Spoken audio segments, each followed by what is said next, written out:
Hey everybody, welcome to another episode of Should You Play, where I show you some spoiler-free gameplay and give you my thoughts after playing new games for a few hours, while also highlighting and checking out at least one of the PlayStation Plus games for each month.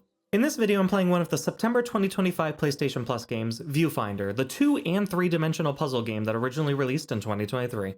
I love little puzzle games like this. Short adventure games with big creative mechanics have always appealed to me, and when you add in that Viewfinder's developers took inspiration from Portal as well, there's a lot of good that can come out of the game, so let's just talk about it. Time to explore. In Viewfinder, you play as a voiceless character searching a simulation for a way to revitalize plant life after all flora on Earth was wiped out, along with all of the planet's oxygen. Alongside your partner Jesse, as well as an artificial intelligence cat named Kate, you'll explore the simulation, solve puzzles, and search for a way to bring life back to the planet. Find the specs for the weather disruptor. Get out. Save the climate.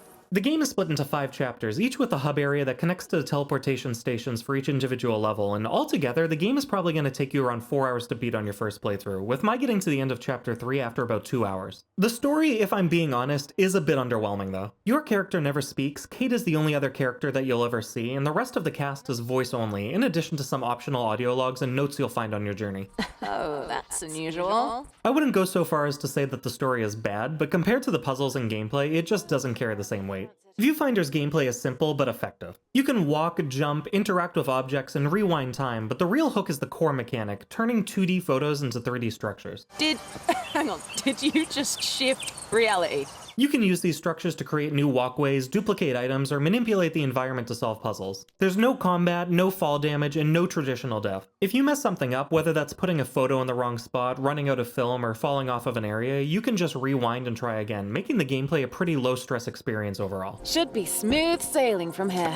There are also collectibles like ducks and mahjong tiles sprinkled throughout the levels, which add some light replay value if you want to hunt them down, but they're completely optional to go after. On PS5, the game also lets you control camera movement using the controller touchpad, but personally, I found it far too sensitive to be reliable, especially with the joysticks literally being an inch over. As a final note on the basic gameplay, I've heard from a few players, online and offline, that this game set off their motion sickness. Too much of that cannot be good for my health.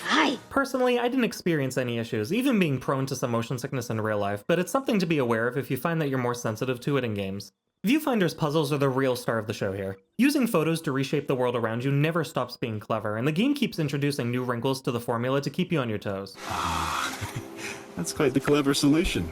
Early on, you'll be making walkways out of walls or duplicating batteries to power teleporters, but later chapters add in photocopiers, stationary cameras, and other twists that keep things fresh. Some of the puzzles here are really straightforward, while others require you to stop and think, and then there are some that can stump you until you realize that you've just been overthinking them. Was worried there for a second. There isn't much in the way of hand-holding after the early levels either. Sometimes you'll notice a subtle sound effect or get a line of dialogue after solving something correctly, but it's up to you to experiment and figure out why a solution does or doesn't work. A perfect fit. The final level is the only exception to this, with it being more of a culmination of everything you've learned rather than a final level puzzle, but for the sake of keeping things spoiler-free, I'll forego the explanation and let you discover that for yourself. They might not always be perfect, but they are special. Visually, Viewfinder has a strong art direction. It's clean and minimalist in spots, but still attractive and distinct. The best way for me to explain it is that the game is detailed without looking detailed. The coolest touches, though, come from the unique art styles that you'll encounter through certain photos, such as a crayon house, a pixelated castle, or even a Zelda-style overworld. These alternate art styles don't pop up too often, and I can understand why, because the puzzles would become a lot more confusing and tedious to solve, but I do wish the game leaned into these moments a little more often because they're the most memorable parts by far. Just as stunning as I remember it. The voice acting is decent, and the sound design and music are both pretty good. They're not the highlights of the game, but they get the job done. Additionally, the subtitles aren't always one-to-one with what's spoken, and sometimes dialogue can get cut off when teleporting to a new area, but like the other audio aspects, it's not a huge deal. Maybe we'll find out. As you progress through the game, you'll also unlock a handful of filters that can change how your photos look in their 2D state and 3D state, including blueprint style, night vision style, and rainbow style. I mostly stuck to the warm and cold tones for clarity while solving puzzles, but it's a neat option if you want to experiment or add a little bit more variety to how the world looks. This was fun.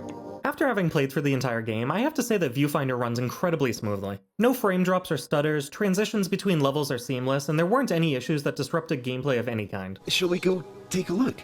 Photo placement can occasionally be a little finicky, there will always be some natural clipping due to the main mechanics, and every now and then Kate will pop into existence, but considering how many physics and perspective tricks are happening behind the scenes, it's impressive how stable the game is, and I have to give the developers credit for that. I'm glad there's someone new to experience it.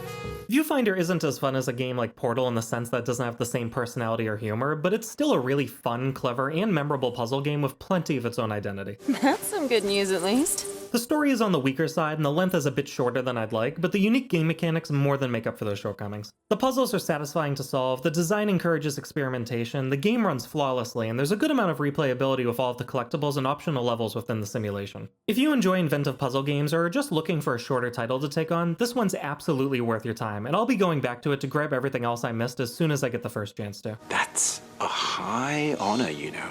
As always though, this is just my opinion. Whether you're just figuring out how the simulation works, or you're already making your way through new realities, let me know in the comments what you think of Viewfinder. Shall we continue onward? Thanks for watching, and I'll see you guys next time.